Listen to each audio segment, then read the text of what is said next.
একটা Facebook page খুলে প্রতিদিন রান্নার ভিডিও দিলেই ঘরে বসে লাখ লাখ টাকা ইনকাম করা যায়। এই কথাটা আসলে কতটুকু সত্য যারা পেজ খুলে কাজ করতেছে তারাই সব থেকে ভালো বলতে পারবে। আসসালামু আলাইকুম, কেমন আছেন সবাই? আজকে দুপুরের রান্না বান্না থেকে এই ভিডিওটা শুরু করলাম। আশা করি আজকের ভিডিওটা আপনাদের ভালো লাগবে। আমি নিজেও কিন্তু পেজ খোলার আগে এমনটাই ভাবছিলাম যে একটা দুইটা রান্নার ভিডিও মাঝে মাঝে দিব আর লাখ লাখ টাকা ইনকাম করব। আসলে কখনোই ভাবি নাই যে ফেসবুক পেজ চালানো এত বেশি প্যারা। ফেসবুক পেজে কাজ করা মানে আপনার প্রচুর পরিমাণে ধৈর্য থাকতে হবে। আপনার যদি ধৈর্য না থাকে আপনি এখানে 2 দিনও টিকতে পারবেন না। টাকা ইনকাম তো দূরেই থাকলো। অনেকেই আবার মনে করে ফেসবুক পেজ খোলার সাথে সাথেই মনে হয় টাকা আমার অ্যাকাউন্টে জমা হয়ে যাবে। আসলে এমনটা কিন্তু না। একটা ফেসবুক পেজকে আর্নিং এর উপযুক্ত করতে কতটা শ্রম দিতে হয়, কতটা কষ্ট করতে হয়, এই বিষয়টা আসলে কাউকেই বলে বোঝানো যাবে না। শুধু যাদের ধারণা আছে এই বিষয়ে তারাই বুঝতে পারবে। আমার কাছে মনে হয় ফেসবুক পেজে কাজ করার থেকে চাকরি করাটা সব থেকে ভালো। আপনার শরীর খারাপ হলে আপনি 2 দিন ছুটি নিতে পারবেন, 2 দিন রেস্ট করতে পারবেন। কিন্তু ফেসবুক পেজে কিন্তু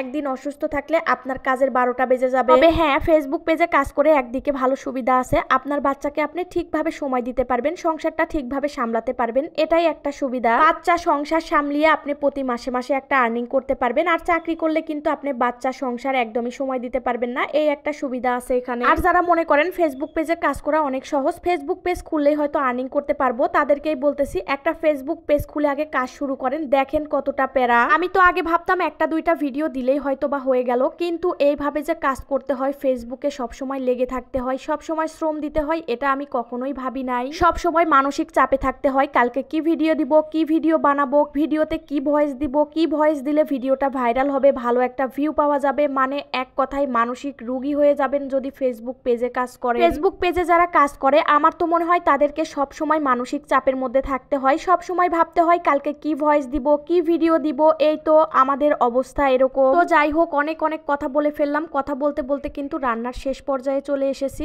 এই তো আজকে মজাদার লাউ চিংড়ি রান্না করতেছি, যেটা আমার খুবই পছন্দের একটা তরকারি। আজকে দুপুরে খুবই মজার মজার খাবার রান্না করতেছি। এই তো এদিকে লাউ চিংড়ি রান্না করতেছি, আর সাথে বেগুন ভাজি করব, আর কপির ডাটা ভাজি করব। আপনারা কখনো খাইছেন কিনা জানি না। লাউ চিংড়িতে বেশি করে ধনিয়া পাতা দিলে আমার কাছে খেতে অনেক বেশি ভালো লাগে। আমি কিন্তু অনেকগুলো ধনিয়া পাতা দিয়ে দিলাম। ধনিয়া পাতা দিয়ে লাউ চিংড়িটা কিন্তু ঢেকে এখন চুলার উপর রেখে দিলাম। আর এদিকে কিন্তু কপির ডাটা রান্না করতেছি। আমি কিন্তু ফুলকপির ডাটা ভাজি করতেছি। ফুলকপির ডাটা ভাজি আপনারা কেউ খাইছেন কিনা জানি না, তবে আমার কাছে খেতে খুবই ভালো লাগে। আর লাউ চিংড়ির তরকারিটাও কিন্তু হয়ে গেছে, কিছু সময় পর নামিয়ে নিব। আর এদিকে কপির ডাটাটাও ভাজি করা প্রায় শেষ। এখন ধনিয়া পাতা দিয়ে আরো কিছু সময় ভাজি করে নিব। আর আমার হাজবেন্ড অনেকগুলো ধনিয়া পাতা নিয়ে আসছিল, যেগুলো খেতে খেতে লাল হয়ে উঠছে। আর কি করব, ওভাবেই দিয়ে দিলাম। তো যাই হোক, এদিকে কিন্তু লাউ চিংড়িও হয়ে গেছে, আমি একটু নামিয়ে নিলাম। আর আজকের লাউ চিংড়িটা এত বেশি মজা হয়েছিল কি বলবো, নিজের হাতের রান্নার প্রশংসা নিজেই করতেছি, সত্যি অসাধারণ হয়েছিল। আমার কিন্তু 2টা তরকারি রান্না করাই শেষ, এখন শুধু বেগুন ভাজি করে নিলেই আমার রান্না বান্না শেষ। এখন শীতকালে এত তাড়াতাড়ি সময় চলে যায়, সময়ের সাথে পারাই যায় না। রান্না করতে করতে 3:30 4টা বেজে যায়। তো যাই হোক, আমার কিন্তু রান্না বান্না কমপ্লিট। এখন রান্নাঘরটা খুব সুন্দর করে পরিষ্কার করে নিব। আর এই তো হাঁড়ি পাতিল গুলো ধুয়ে নিচ্ছি। আমার একটা অভ্যাস বলতে পারেন, রান্না করার পরপরই হাঁড়ি পাতিল মেজে খুব সুন্দর করে রান্নাঘর পরিষ্কার করব, বেসিং মেজে নিব, না হলে আমার কাছে কেন যেন ভালোই লাগে না। তো যাই হোক, আমি কিন্তু রান্নাঘর খুব সুন্দর করে পরিষ্কার করে নিয়েছি। এখন হাঁড়ি পাতিল ধুয়েই তো বেসিংটাও একটু মেজে নিচ্ছি। আমি কিন্তু এই কাজটা প্রত্যেক দিন করি, বেসিং না মাজলে আমার কাছে ভালোই লাগে না। তো সব কাজ শেষ করে কিন্তু গোসল করে নিয়েছি, নামাজ পড়ছি, তারপরে এই তো টেবিলে ভাত দিয়েছি। এখন বাবা ছেলে বসে খাচ্ছে, আমিও খেয়ে নেব। আমার রান্না করতে করতে খেতে খেতে প্রায় 3:30টার মতো বেজে গেছে। আসলে কি বলবো, শীতকালের সময় না আমার আগে আগে ছোটে, আমি কাজ শেষ না করতেই সময় আমার আগে চলে যায়। যাই হোক, আজকের দুপুরের খাবারে ছিল লাউ চিংড়ি, বেগুন ভাজি আর ফুলকপির ডাটা ভাজি, অসাধারণ একটা খাবার। আর আজকের ভিডিওটা কিন্তু এ পর্যন্তই। সবাই অনেক বেশি ভালো থাকবেন, সুস্থ থাকবেন, আমাদের জন্য দোয়া করবেন। আল্লাহ হাফেজ।